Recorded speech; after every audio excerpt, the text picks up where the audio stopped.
Therefore, I make a decree that any people, nation, or language which speaks anything amiss against the Elohim of Shadrach, Meshach, and Abednego, like for instance, any language in which they use a name that actually makes Yahweh jealous, or any name that is pretty much an offense to the Most High, is a fulfillment of what we are seeing here. So even though a person may say that they believe in scriptures and believe in the Almighty Creator, if they say a different name, they are making clear by that name that that is not the same mighty one that created the whole world. What I mean by that is that within Hinduism, they have thousands of gods. One which creates, for instance, one which preserves, and one which destroys. Those three actually are Samael, Lucifer, and Azazel. But they have one, Brahma, as the creator. Just because one person says that he worships the creator doesn't mean that he worships the true creator.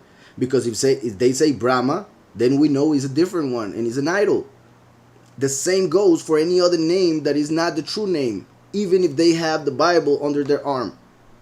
So, therefore I make a decree that any people, nation, or language which speaks anything amiss against the Elohim of Shadrach, Meshach, and Abednego shall be cut in pieces, and their houses shall be made an ash heap. It is interesting, ash heap is one of the meanings of the name Ephraim. Double ash heap, double portion. But when it comes to ash heap, connected to that name, is interesting because Ephraim is the name that mainly represents the many, like the three friends. So since they gave their lives in order to get them back in resurrection, being justified, then anybody who accepted the false name, the false Messiah, will be eventually cut in pieces and become an ash heap in the fire in which they will be thrown, the lake of fire.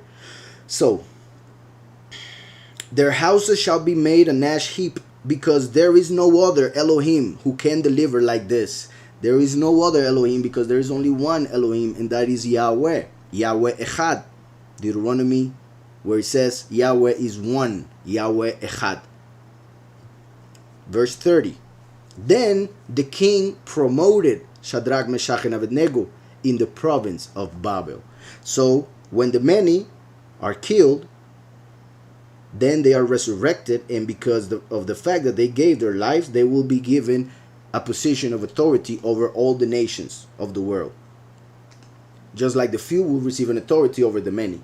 So the few over the many over the nations. So the many, after dying, will receive an important place in eternity for being willing to give their lives in such a key moment.